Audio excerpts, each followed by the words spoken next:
오늘 아침에 일어나실 때도 무릎이 뻣뻣하셨나요? 계단을 오르내릴 때마다 아픈 무릎 때문에 마음이 무거우신가요? 아니면 화장실 가려고 일어날 때 아이고 하는 신음소리가 저절로 나오시나요?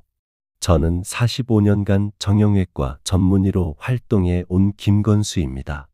올해 73세가 된 저도 한때 무릎 통증으로 고생했던 시절이 있었습니다.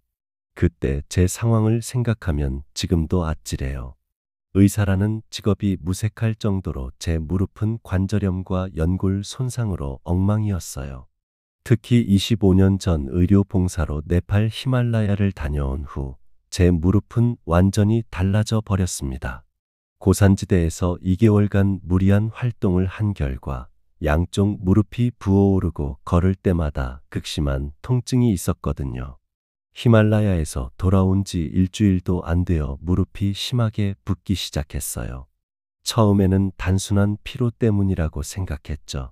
하지만 시간이 지날수록 통증은 더욱 심해졌고 특히 밤에 잠을 이루기 힘들 정도였습니다. 가장 힘들었던 건 계단을 내려갈 때였어요. 올라갈 때는 그나마 견딜만 했는데 내려갈 때는 정말 고문과 같았습니다. 무릎에 체중이 실릴 때마다 날카로운 통증이 뇌를 찌르는 느낌이었어요. 환자분들이 제가 절뚝거리며 걷는 모습을 보며 당황하시는 걸 볼 때마다 정말 참담했습니다. 의사가 자신의 몸도 관리 못한다고 생각하시는 게 눈에 보였으니까요. 어떤 할아버지는 저를 보시더니 의사 선생님도 무릎이 아프냐고 직접 물어보시기도 했어요. 정말 부끄러웠습니다. 아무리 비싼 수술이나 주사를 맞아도 생활 습관과 운동법을 바꾸지 못하면 소용없다는 사실을 깨달았습니다. 관절경 수술도 받아봤고 히알루론산 주사도 맞아봤지만 효과는 일시적이었습니다. 치료받을 때만 잠깐 좋아졌다가 다시 원래대로 돌아오는 것을 반복했어요. 심지어 동료 의사들이 권하는 최신 치료법들도 모두 시도해봤습니다. PRP라는 혈소판 풍부 혈장 치료도 받아봤고 줄기세포 치료까지 받아봤어요. 근본적인 해결책은 되지 못했습니다. 그래서 시작한 것이 바로 집에서 할 수 있는 간단한 운동과 생활습관 개선이었습니다. 처음에는 저도 반신반의했습니다. 하지만 결과는 놀라웠습니다.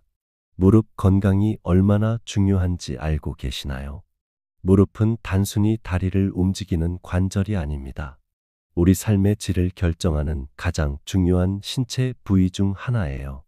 건강보험심사평가원 통계에 따르면 60세 이상 인구의 무려 68%가 무릎 관절염으로 고생하고 있습니다. 10명 중 7명이 무릎 때문에 일상생활에 불편을 겪고 있다는 뜻이지요. 제가 45년간 진료하면서 목격한 가장 안타까운 모습은 무릎 통증 때문에 점점 활동량이 줄어드는 어르신들이었습니다. 처음에는 계단 오르기가 힘들어서 엘리베이터만 타시다가 나중에는 평지 걷기조차 힘들어하시는 분들을 너무 많이 봐왔어요. 신체적 제약이 정신적 건강에도 영향을 미쳐요. 활동량이 줄어들면 근육량도 줄어들고 우울감도 증가해요. 사회적 관계도 자연스럽게 끊어지게 되죠. 실제로 무릎 관절염이 있는 65세 이상 인구의 우울증 발생률이 일반인보다 2.3배 높다는 연구 결과도 있습니다. 몸이 아프면 마음도 아픈 거예요. 하지만 더 큰 문제는 대부분의 어르신들이 무릎 통증을 나이 드는 과정에서 어쩔 수 없는 것이라고 체념하세요.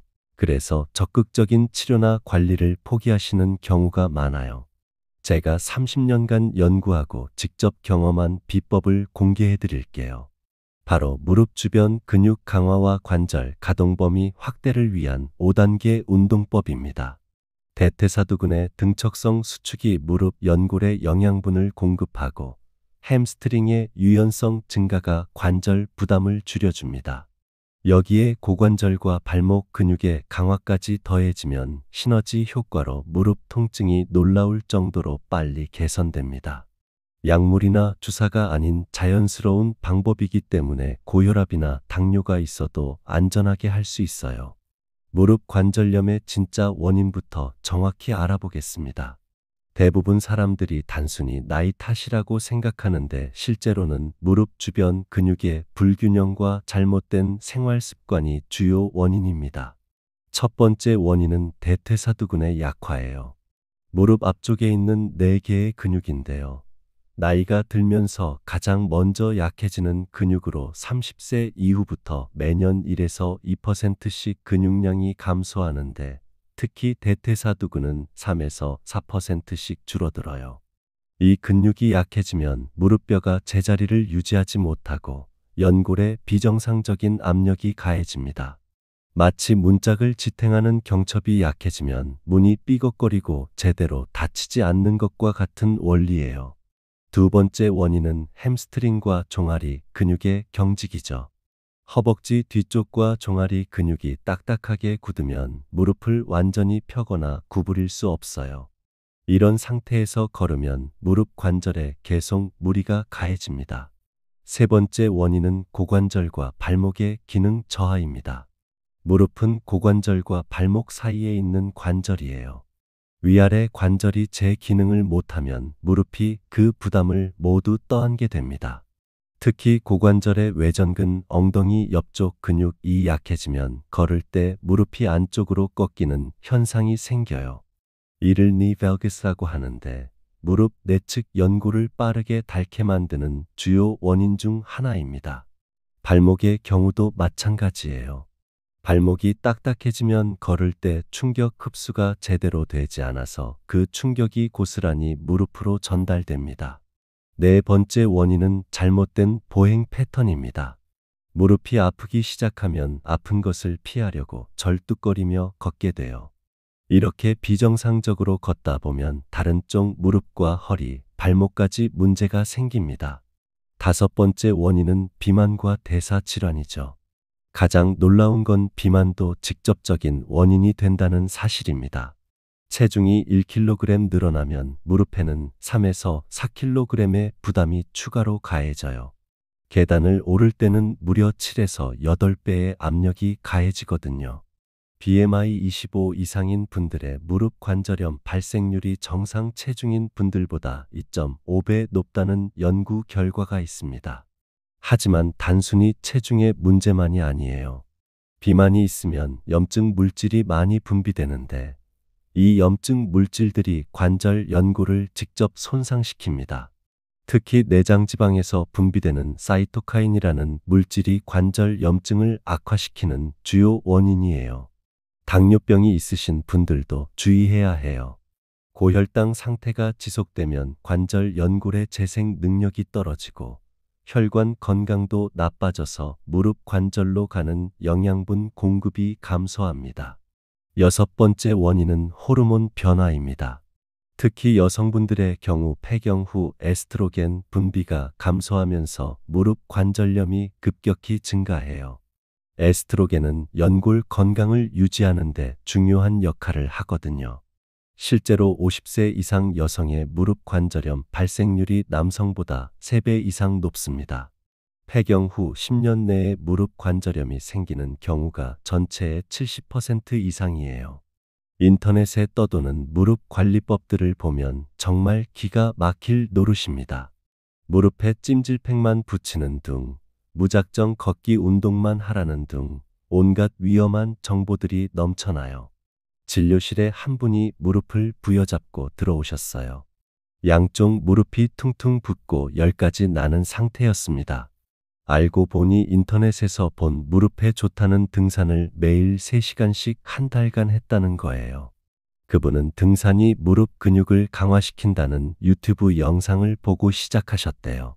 이미 관절염이 있는 상태에서 무리한 등산을 하다가 연골 손상이 더욱 심해진 거죠. 염증이 너무 심해져서 관절에 물이 차는 활액막염까지 생긴 심각한 상태였어요. 치료하는 데만 3개월이 걸렸고 결국 무릎 관절의 연골 상태가 돌이킬 수 없을 정도로 나빠졌습니다. 등산 자체가 나쁜 운동은 아니에요. 하지만 이미 무릎에 문제가 있는 상태에서 급격히 시작하면 독이 될 수 있습니다.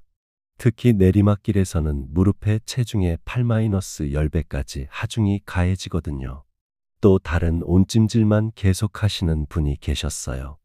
열이 염증을 빼준다는 잘못된 정보를 믿으신 거죠. 급성 염증 상태에서 온찜질을 하면 오히려 염증이 더 심해져요. 혈관이 확장되면서 부종이 더욱 악화되거든요.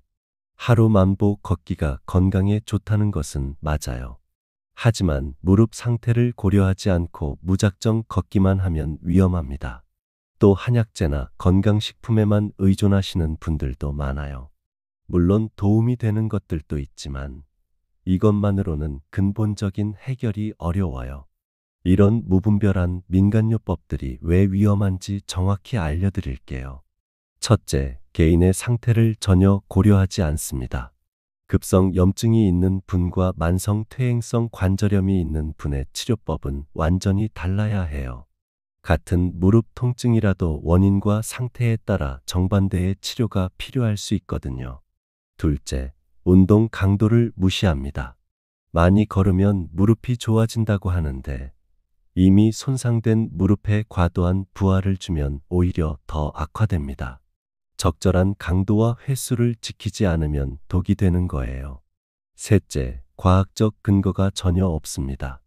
그냥 누군가가 효과가 있었다는 개인적 경험담일 뿐이에요.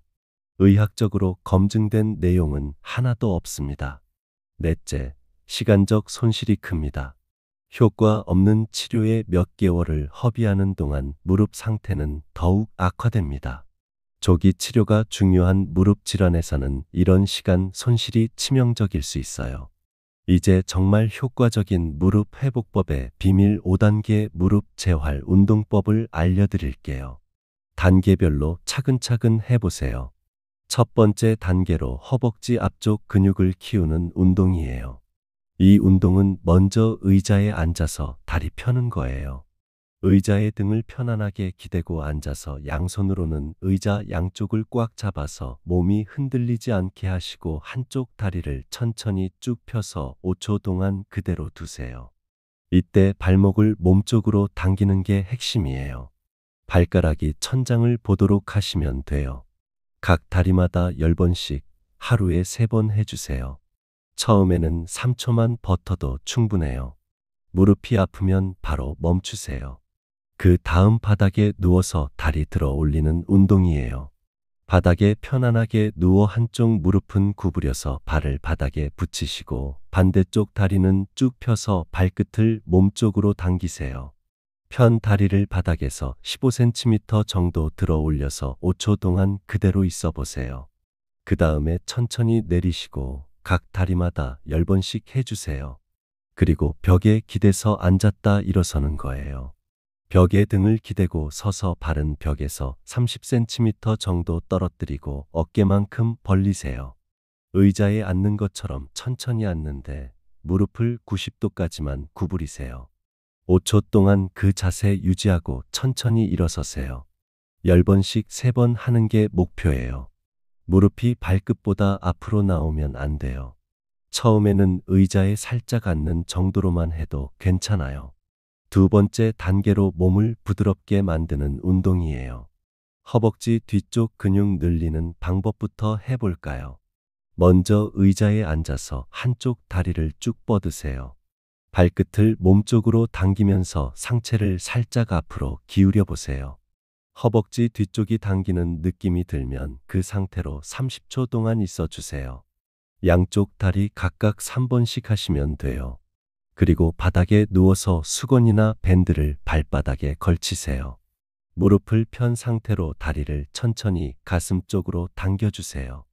허벅지 뒤쪽에 적당히 당기는 느낌이 들 정도로 30초 동안 유지하시고 각 다리마다 3번씩 반복하세요.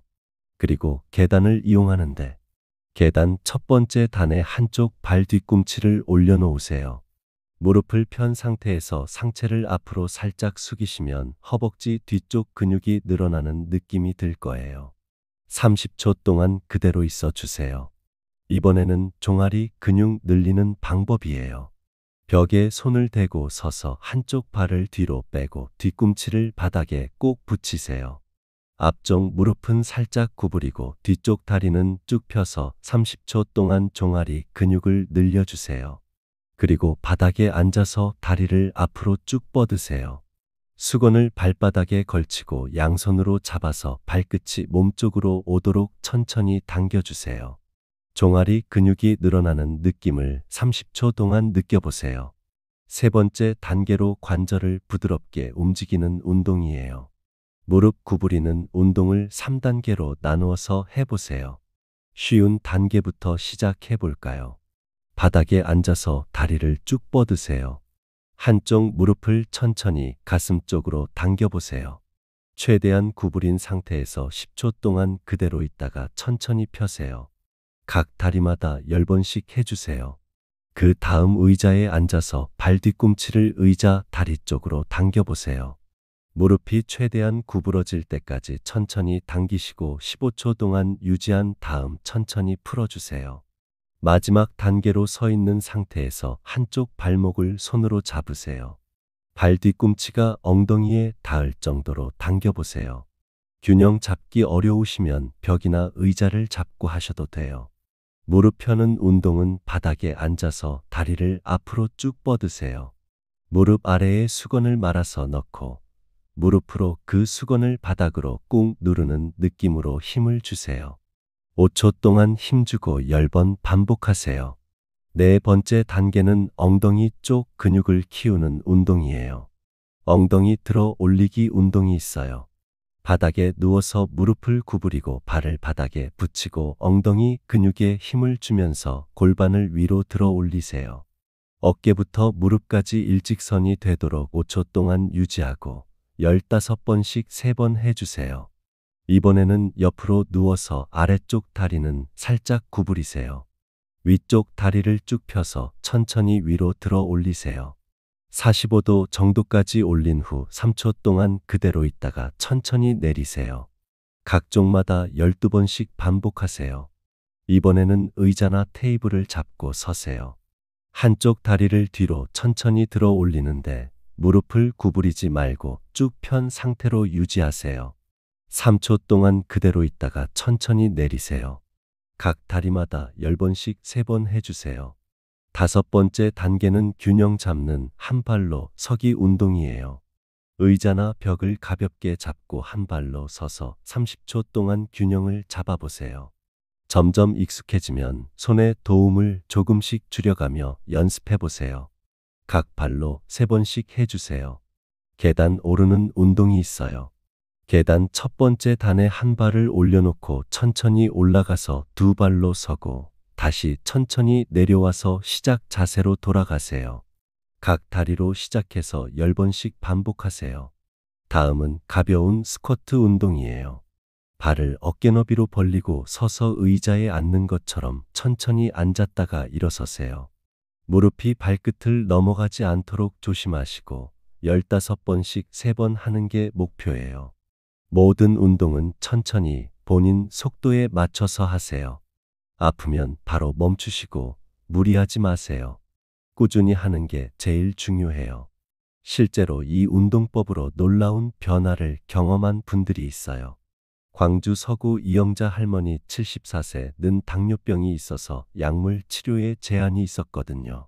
혈당이 불안정해서 소염제도 마음대로 쓸 수 없었고 스테로이드 주사는 아예 금기였어요. 그래서 운동 치료에 더욱 의존할 수밖에 없었습니다. 할머니가 처음 제 진료실에 오셨을 때 정말 심각했어요. 무릎을 30도도 구부리지 못하셨고 10분 이상 걷는 것은 불가능했어요. 밤에 잠을 이루지 못할 정도로 아프셨거든요.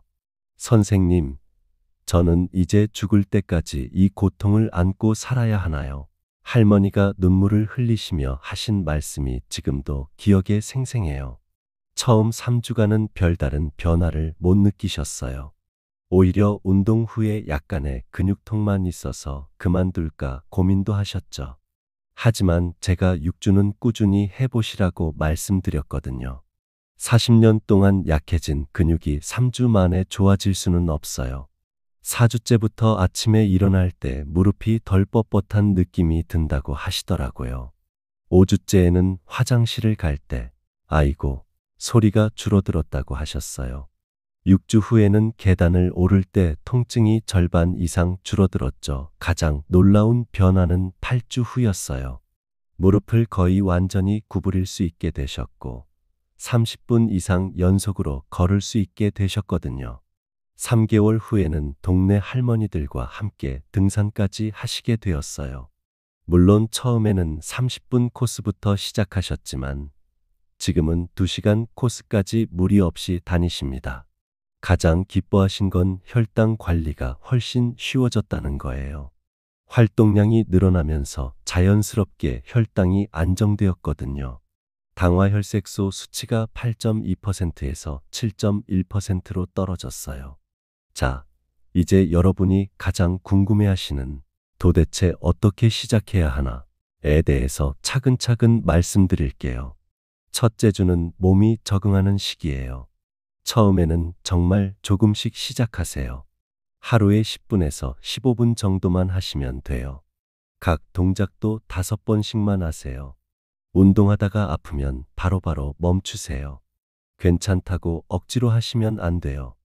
운동하고 나서 근육이 좀 아픈 건 당연한 거니까 너무 걱정하지 마시고 대신 무릎이나 관절이 심하게 아프면 운동량을 확 줄이시거나 아예 쉬세요. 두 번째, 세 번째 주는 기초를 다지는 시기예요. 운동을 조금씩 늘려 하루에 15분에서 20분 정도 하시고 각 동작도 8번씩 해보세요. 스트레칭도 30초씩 해주시고요. 이 시기에는 기대 너무 크게 하지 마세요. 아직 초반이니까 꾸준히 하는 게 제일 중요해요. 네 번째부터 6번째 주는 본격적으로 시작하는 거예요. 하루에 20분에서 25분 정도 하시고 각 동작을 10번씩 할 수 있게 되실 거예요. 이때쯤 되면 뭔가 달라진 것은 느낌이 오실 거예요. 아침에 일어날 때 예전보다 덜 뻣뻣하고 계단 올라갈 때도 좀 수월한 느낌 말이에요. 7번째부터 12번째 주까지는 진짜 발전하는 시기예요. 하루에 25분에서 30분 정도 하시게 되고 이제 좀 더 어려운 동작들도 추가해 보세요. 균형 잡는 운동이랑 근력 운동을 같이 하시면 돼요. 이 시기가 진짜 변화를 확실히 느끼실 시기예요. 3개월 지나고 나서는 유지하고 더 발전시키는 거예요. 이제 하루에 30분에서 40분 정도 하시면 되고 본인 몸 상태 봐가면서 운동 강도를 조절하세요. 좀 여유가 생기면 가벼운 등산이나 수영 같은 것도 해보시고요. 꼭 지켜야 할 몇 가지가 있어요. 통증 구분하는 법을 알아두세요. 근육이 당기는 느낌이 있고 운동하고 나서 2-3시간 지나면 사라지는 아픔은 괜찮은 통증이고 위험한 통증은 관절에서 찌릿찌릿한 날카로운 아픔, 하루 종일 계속 아픈 것, 붓고 열나는 아픔이에요. 염증 있을 때는 절대 무리하지 마세요. 무릎이 빨갛게 붓고 뜨거우면 운동 당장 멈추시고 차가운 찜질 하신 다음에 병원 가보세요. 염증이 다 가라앉고 나서 다시 시작하시면 돼요. 남과 비교하지 마세요. 옆집 할머니는 1달 만에 좋아졌는데 나는 왜 이럴까? 이런 생각하지 마세요. 사람마다 다 달라요. 본인 속도에 맞춰서 천천히 하시면 돼요. 70대와 80대가 똑같을 수는 없잖아요. 다른 병 있으시면 더 조심하세요. 당뇨 있으시면 혈당 더 자주 재보시고 고혈압 있으신 분은 운동할 때 어지러우면 바로 멈추세요. 심장 안 좋으시면 운동 강도를 더더욱 낮게 시작하세요. 절대 하시면 안 되는 것들도 있어요. 첫째, 아픈데 억지로 참고 하는 건 안 돼요. 아파도 참고 해야 효과가 있다고 생각하시는 분들 있는데 그거 완전 잘못된 생각이에요. 아픈 건 몸에서 잠깐 위험해 라고 보내는 신호거든요. 둘째, 남이랑 비교하는 것도 안 돼요. 옆집 할머니는 금방 좋아졌는데 나는 왜 안 될까? 이런 식으로 생각하면 스트레스만 받아요. 본인만의 속도가 있어요. 셋째, 운동하고 바로 찬물 샤워하는 것도 안 돼요.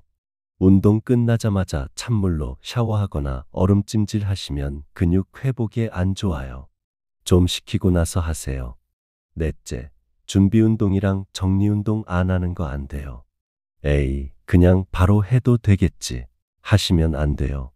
준비 운동이랑 정리 운동은 다치지 않으려면 꼭 해야 해요. 추가 관리법과 생활 습관 개선에 대해 말씀드릴게요. 먼저 무릎 건강의 핵심인 체중 관리 얘기를 해볼게요. 이게 정말 중요해요. 여러분, 체중이 1kg만 줄어도 무릎에 가는 부담이 3에서 4kg나 줄어든다는 거 아세요? 계단 오를 때는 어떨까요? 무려 7에서 8배나 압력이 줄어들어요. 그러니까 급하게 다이어트 하지 마시고 한 달에 1에서 2kg씩 천천히 빼는 게 중요해요. 시니어분들을 위한 안전한 체중 감량법을 알려드릴게요. 기초대사율을 생각해서 하루에 1200에서 1500칼로리 정도 드시면 돼요. 그런데 단백질 비율을 전체 칼로리의 25에서 30%로 높여주세요. 그리고 식사량을 무작정 줄이지 마시고 영양 밀도가 높은 음식으로 바꾸는 게 좋아요. 물은 하루에 8잔 이상, 특히 식사 30분 전에 한 잔씩 드시고요. 현미랑 통곡물 위주로 드시고 단백질은 생선이랑 두부로 충분히 드세요. 특히 오메가3가 많은 등푸른 생선을 일주일에 3번 이상 드시면 관절 염증 줄이는데 정말 좋아요. 무릎에 특별히 좋은 음식들도 있어요. 연어, 고등어, 참치 같은 건 오메가3 지방산이 관절 염증을 완화시켜주고요. 브로콜리, 시금치는 항산화 물질이 연골을 보호해줘요. 생강이랑 강황은 천연 항염 효과가 있고 체리랑 블루베리는 안토시아닌이 관절 통증을 완화시켜주죠. 녹차도 좋아요. 폴리페놀이 연골 손상을 막아줘요. 다음 무릎을 살리는 올바른 걷기 방법을 알려드릴게요.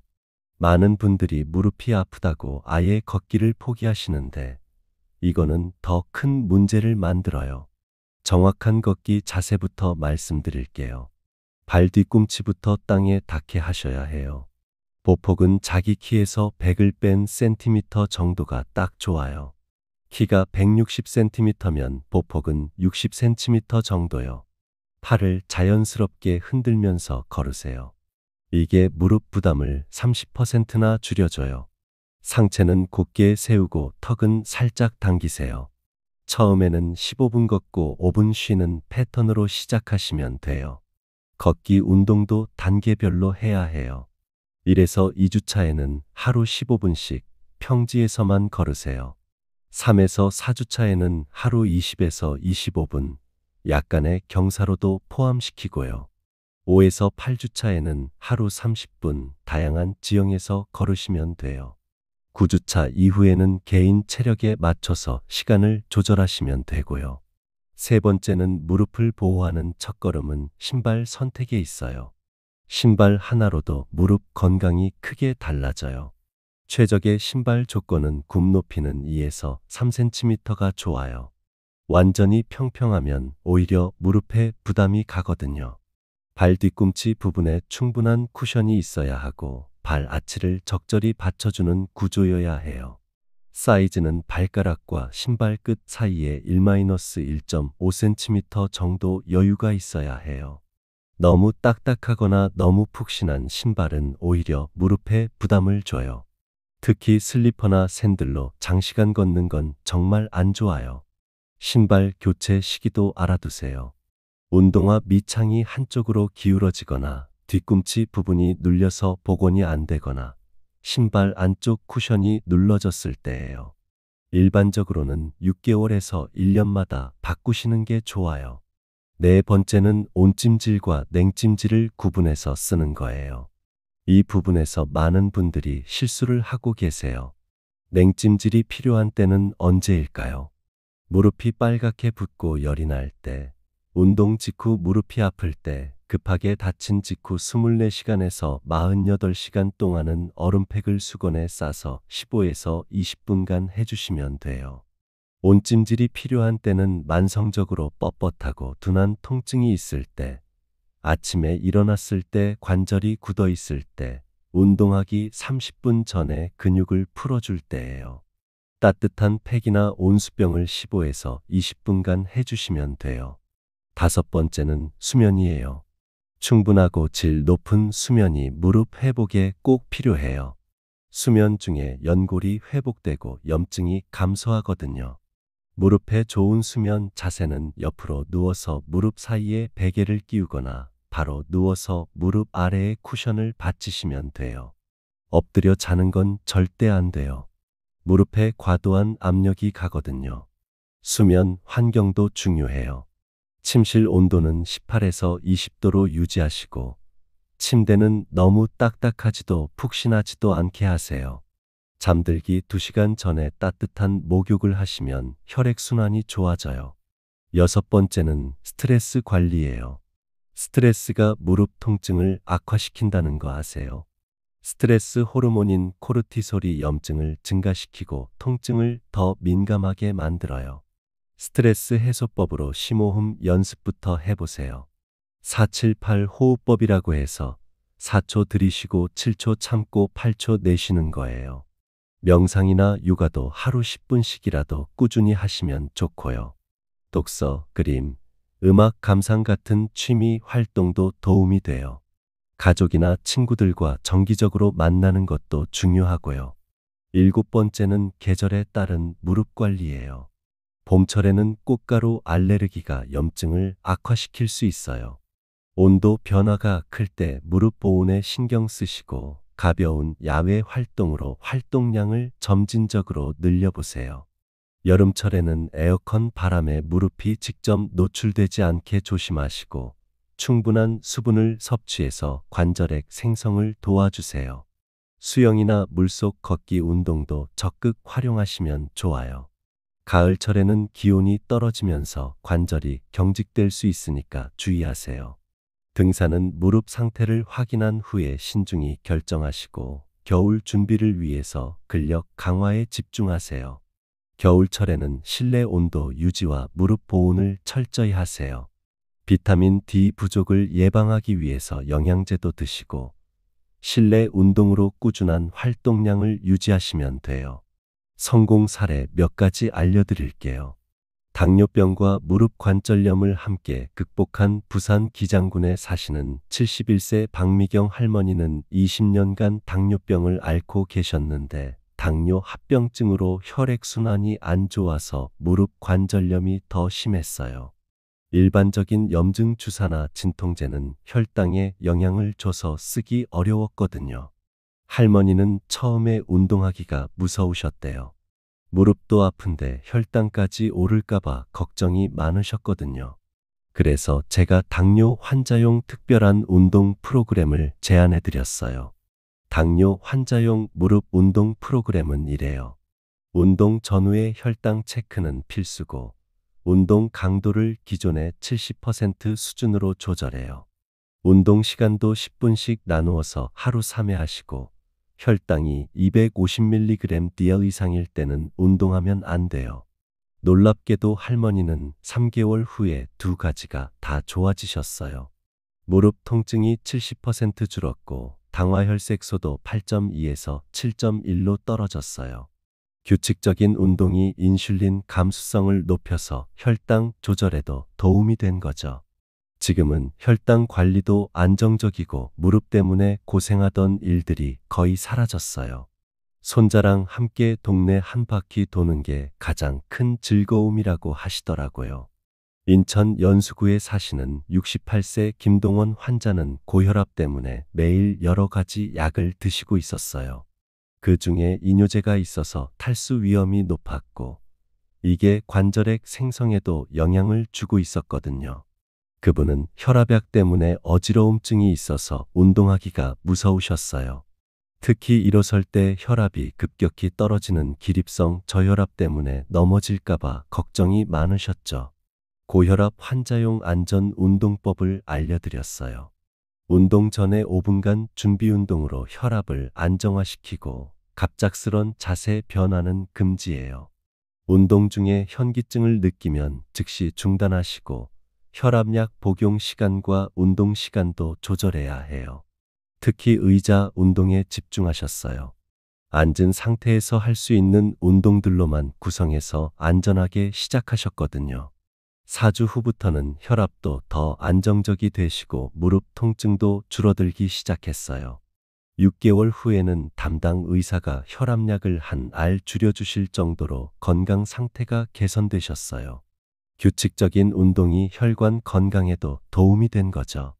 골다공증과 무릎 문제를 동시에 해결한 사례도 있어요. 대구 달서구에 사시는 73세 송정숙 어르신은 골다공증이 심해서 골절 위험 때문에 움직이기가 무서우셨어요. 뼈가 약해진 상태에서 넘어지면 고관절이나 척추 골절까지 생길 수 있거든요. 하지만 움직이지 않으면 뼈는 더 약해지고 무릎 근육도 더 약해지는 악순환이 계속됐어요. 정말 진퇴양난 상황이셨죠. 골다공증 환자용 안전 운동은 충격이 적은 등척성 운동 위주로 해요. 넘어질 위험이 전혀 없는 앉은 자세 운동을 하고 뼈에 적절한 자극을 주는 체중 부하 운동을 점진적으로 추가해요. 칼슘과 비타민 D 보충과 함께 진행하시면 돼요. 처음 2개월간은 의자에서만 운동하셨어요. 그래도 근력이 점점 늘면서 균형 감각도 좋아지기 시작했거든요. 3개월 후부터는 벽을 짚고 서서 하는 운동까지 추가할 수 있었어요. 놀라운 건 8개월 후 골밀도 검사에서 T-스코어가 마이너스 3.2에서 마이너스 2.8로 개선된 거예요. 운동이 뼈를 강화시키는 동시에 무릎 근력도 늘려준 거죠. 지금은 지팡이 없이도 안전하게 걸으실 수 있어요. 집에서 하는 운동과 병행하면 좋은 전문 치료들이 있어요. 하지만 비용 부담 때문에 망설이시는 분들이 많죠. 그래서 초기 2에서 3회는 물리치료사에게 정확한 교정 받으시고 한 달에 한 번 정도 전문가 점검을 받으세요. 동네 보건소 물리치료 프로그램도 활용하시고 실버센터나 경로당 그룹 운동 프로그램에도 참여해 보세요. 서양의학과 함께 한의학적 방법도 도움이 될 수 있어요. 무릎 주변 경혈점 마사지를 해보세요. 족삼리, 스란 같은 혈자리요. 쑥뜸이나 온찜질로 경혈을 자극하시고 관절에 좋은 한약재 차도 드셔보세요. 두충차, 오술차 같은 거요. 관절 부위 마사지를 위한 천연 오일도 써보시면 좋아요. 무분별한 건강식품 섭취는 위험하지만 의학적으로 검증된 관절 보조제가 도움이 될 수 있어요. 글루코사민 설페이트는 하루 1500mg, 콘드로이틴 설페이트는 하루 1200mg, 오메가-3는 하루 1000에서 2000mg, 비타민 D는 하루 1000에서 2000IU예요. 하지만 복용 전에 반드시 의사와 상담하세요. 특히 다른 약물과의 상호작용을 꼭 확인해야 해요. 지금까지 정말 많은 내용을 함께 나눴네요. 마지막으로 여러분께 의사로서 그리고 같은 무릎 통증을 겪어본 사람으로서 꼭 전하고 싶은 말씀이 있어요. 무릎 건강은 인생의 질을 좌우해요. 73세가 된 지금도 저는 매일 계단을 힘차게 오르내리며 감사함을 느껴요. 25년 전 절뚝거리며 걸었던 그때를 생각하면 정말 기적 같은 일이거든요. 환자분들이 제 걸음걸이를 보고 놀라시는 모습을 볼 때마다 이 방법들의 효과를 다시 한번 확신하게 돼요. 무릎 통증은 단순히 신체적 문제가 아니에요. 활동량이 줄어들고 우울감이 생기면서 삶의 질 전체가 떨어지는 심각한 문제예요. 외출하기 싫어지고 사람들과 만나기도 힘들어지면 인생 자체가 위축되거든요. 나이는 핑계가 될 수 없어요. 제가 수많은 환자분들을 치료하면서 깨달은 가장 중요한 사실이 있어요. 나이가 들어도 건강하게 움직일 권리가 있다는 거예요. 80세든 90세든 적절한 운동과 관리로 무릎 건강을 회복할 수 있어요. 실제로 제 환자 중에 85세에 시작해서 효과를 본 분도 계세요. 춘천에 사시는 한규석 할아버지는 85세에 이 운동을 시작해서 6개월 만에 지팡이를 버리셨거든요. 처음에는 가족들도 반대했어요. 나이가 너무 많다고 말이죠. 하지만 할아버지의 의지와 꾸준함이 모든 걸 바꿔놓았어요. 완벽하지 않아도 괜찮아요. 많은 분들이 완벽하게 해야 한다는 부담감 때문에 시작도 못해요. 그럴 필요 없어요. 제가 알려드린 운동을 70%만 해도 충분한 효과를 볼 수 있어요. 어떤 날은 통증 때문에 운동을 못할 수도 있어요. 감기에 걸려서 며칠 쉴 수도 있고요. 그래도 괜찮아요. 다시 시작하면 되거든요. 중요한 건 포기하지 않는 거예요. 가족과 함께하면 더 효과적이에요. 혼자 하기 힘들면 가족들과 함께 해보세요. 배우자나 자녀들과 함께 운동하면 동기부여도 되고 서로 격려도 할 수 있어요. 실제로 경기도 수원에 사시는 78세 이상호 할아버지와 75세 김영순 할머니 부부는 함께 이 운동을 시작해서 둘 다 무릎 건강을 회복하셨어요. 서로 운동 시간을 체크해주고 격려해주면서 9개월 만에 둘 다 가벼운 등산까지 할 수 있게 되셨거든요. 성공의 비밀은 꾸준함이에요. 오늘부터 당장 시작하시면 돼요. 제가 알려드린 운동들은 정말 간단하잖아요. 특별한 도구도 필요 없고 집에서도 충분히 할 수 있어요. 하지만 그 효과는 수백만 원짜리 치료에 못지않아요. 다만 꾸준함이 필요해요. 하루 이틀 해보고 포기하면 절대 효과를 볼 수 없어요. 최소 6주는 참고 기다려보세요. 분명히 변화가 있을 거예요. 성공을 위한 실용적 팁들을 알려드릴게요.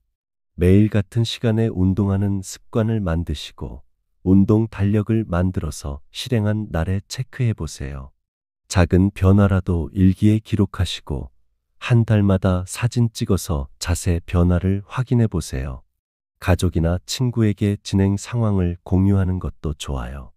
미래의 자신을 위한 투자예요.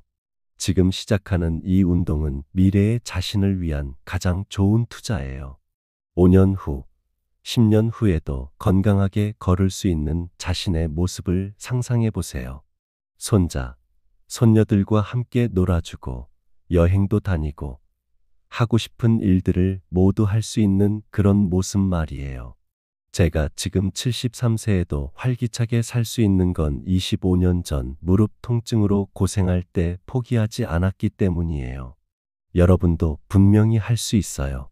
여러분의 성공을 기다려요. 여러분 모두 건강하고 활기찬 노년을 보내시길 진심으로 바라요. 자신감 넘치는 모습으로 당당하게 걸어 다니시길 응원해요. 구독과 좋아요도 잊지 마시고요. 더 많은 분들이 이 소중한 정보를 받을 수 있도록 공유도 부탁드려요. 여러분의 성공 스토리를 댓글로 들려주신다면 더욱 기쁠 것 같아요. 오늘 배운 운동들 꼭 실천해 보세요. 마지막 당부의 말씀 드릴게요. 무리하지 마세요. 천천히, 꾸준히가 답이에요. 통증이 심해지면 즉시 전문의와 상담하시고 작은 변화에도 자신을 격려해 주세요. 포기하고 싶을 때일수록 이 영상을 다시 보세요. 여러분의 건강한 무릎, 건강한 인생을 위해 저도 계속 연구하고 노력할게요. 정말 고맙습니다.